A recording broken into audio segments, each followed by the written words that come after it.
Salam sepak bola, salam sehat dan salam sejahtera kepada teman-teman netizen yang merupakan viewers, subscribers dan juga supporters dari channel YouTube Bola Bung Binder.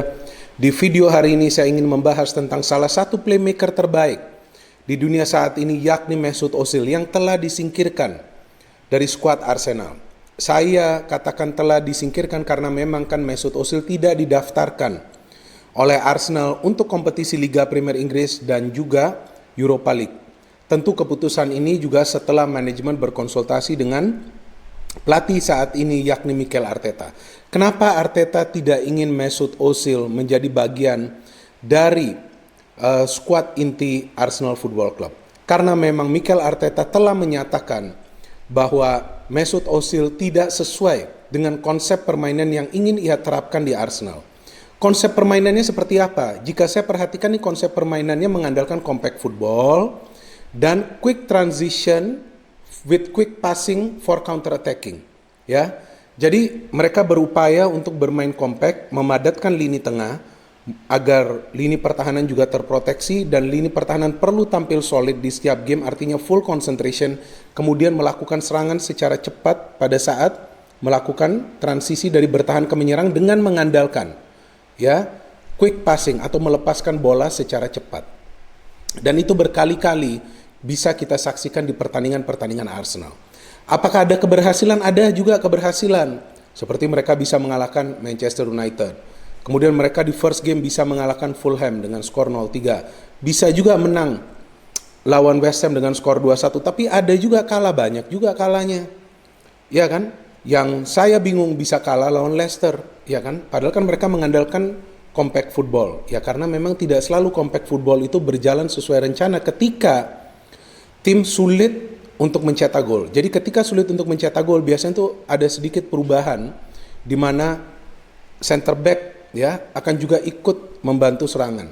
Karena kan sudah mulai sulit nih mencetak gol, akhirnya mereka kalah. Kalah juga terus kemudian lawan Aston Villa di kandang sendiri dengan skor telak. Jadi Arsenal tuh terlihat kan tidak ada keseimbangan pada saat mereka lawan tim kuat seperti MU di mana mereka bisa menang, terus lawan tim yang di atas kertas ini lemah. Ya kan, seperti Aston Villa. Ya Leicester oke lah, salah satu tim yang sekarang performance-nya lagi bagus, bahkan musim lalu juga performance mereka kan bagus. Ada Jamie Vardy itu ya, hebat tuh pemain, sering mencetak gol lawan klub-klub besar atau klub-klub kuat. Jadi ketidakseimbangan ini memunculkan sebuah pertanyaan besar.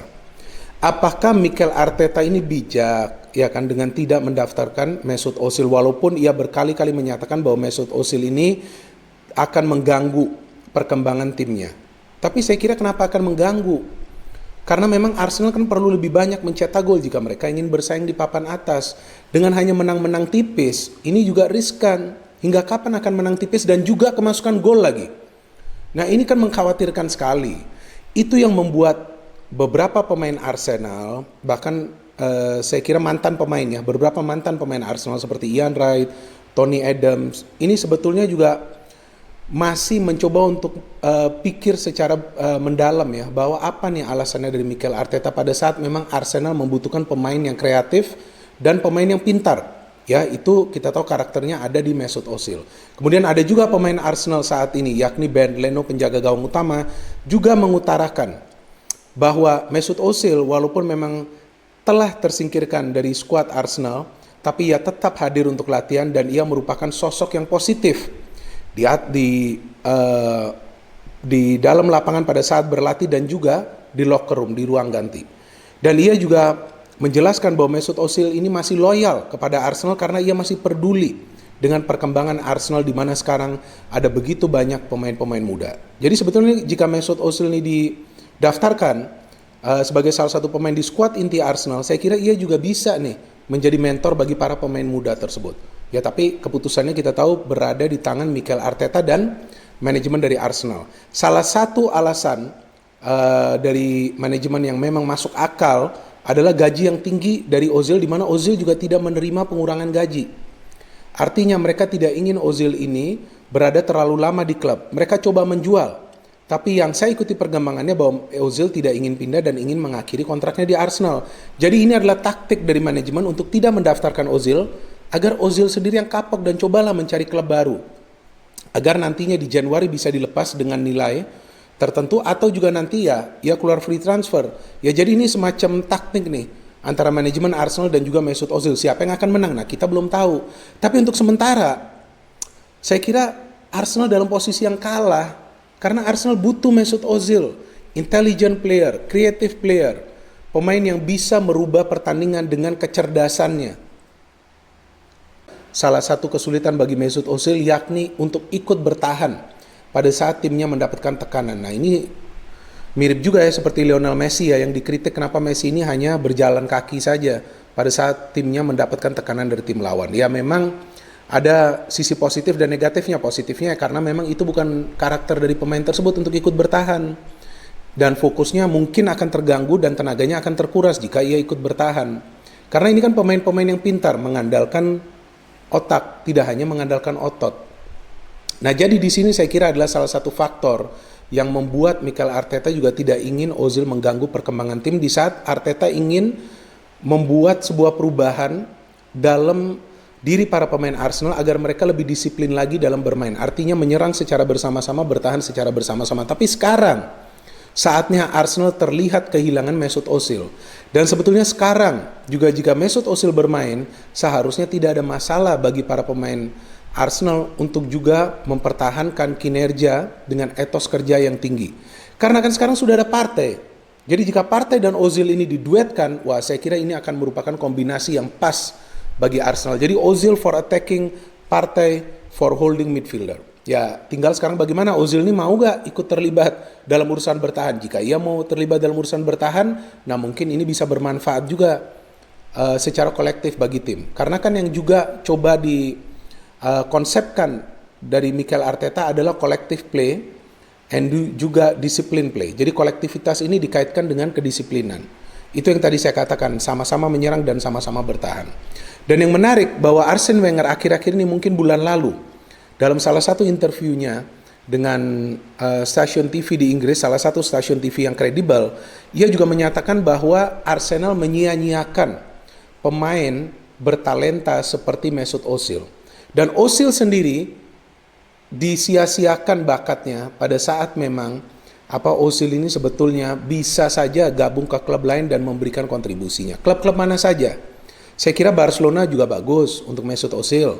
Ya, kita tahu Messi sekarang kan ya tidak seperti sebelumnya. Bisa lah Mesut Ozil ini masuk untuk juga bermain di Barcelona jika nanti Messi berencana untuk pindah atau akhirnya memutuskan betul ingin pindah, betul akan pindah dari Barcelona, bukan ingin, memang dia sudah ingin pindah. Dan kemudian di tim mana lagi? Ya Real Madrid berat lah ya, kita tahu Real Madrid jarang ingin membeli kembali mantan pemain mereka, apalagi yang sudah masuk dalam usia yang ya di atas 30 tahun. Padahal ini usia adalah usia emas loh bagi para pemain sepak bola. Itu juga yang dinyatakan oleh Arsene Wenger, bahwa ini di saat memang para pemain yang mengandalkan intelijensia akan berkembang lebih baik lagi bagi sebuah tim. Karena mereka akan berpikir lebih dalam lagi untuk bisa melepaskan passing-passing yang akurat. Jadi sayang sekali nih Mesut Ozil ini tidak dimanfaatkan oleh Arsenal di penghujung karirnya. Ya jika Arsenal tidak ingin memperpanjang kontraknya ya itu fine-fine saja. Tapi kan paling tidak nih musim terakhir ini dimanfaatkanlah pemain yang memiliki talenta luar biasa. Ia adalah salah satu playmaker terbaik loh di dunia saat ini. Bahkan ketika timnas Jerman kalah lawan Spanyol dengan skor telak dini hari tadi, Ozil tetap memberikan dukungannya kepada timnas Jerman. Ya, ia sekarang kan sudah menjadi mantan pemain timnas Jerman. Bahkan ia memberikan masukan ke Federasi Sepak Bola Jerman agar memanggil kembali Boateng di lini pertahanan. Jadi kita lihat bentuk loyalitas Mesut Ozil ini besar ke tim nasional Jerman, besar juga ke Arsenal karena dalam beberapa statementnya atau komen-komennya yang ia berikan di media sosial, ia selalu mendukung perkembangan dari Arsenal.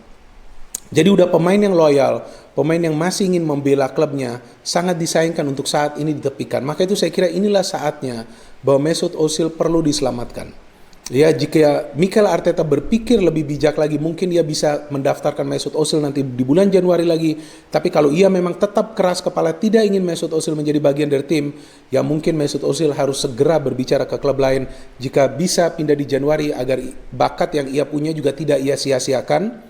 Ya, karena ia sudah memasuki usia 32 tahun dan juga ia cepat bergerak untuk mencari klub baru untuk musim depan. Ya, mungkin Barcelona, Mungkin Manchester United, saya kira Paris Saint-Germain enggak lah. Atau mungkin juga Juventus, bisa saja ke Juventus. Cocok juga ini untuk Pirlo ya. Banyak pilihan bagi Mesut Ozil. So we wait, what is the final decision of Mesut Ozil? Saya sebagai pendukung Arsenal juga berharap ya mungkin saja nih nasib Ozil bisa berubah di Arsenal. Apalagi jika Arsenal kalah lagi nih. Wah, akan semakin kencang nih tekanan ke manajemen Arsenal untuk kembali mendaftarkan Mesut Ozil di bulan Januari. Bisa atau tidak? Nah, saya tidak tahu. Saya belum baca nih peraturannya di manual Liga Inggris atau English Premier League. Tapi saya kira untuk Europa League masih bisa nanti mereka mendaftarkan Mesut Ozil. So we wait for the next development. Thank you for watching. No hate, only football. Salam sepak bola.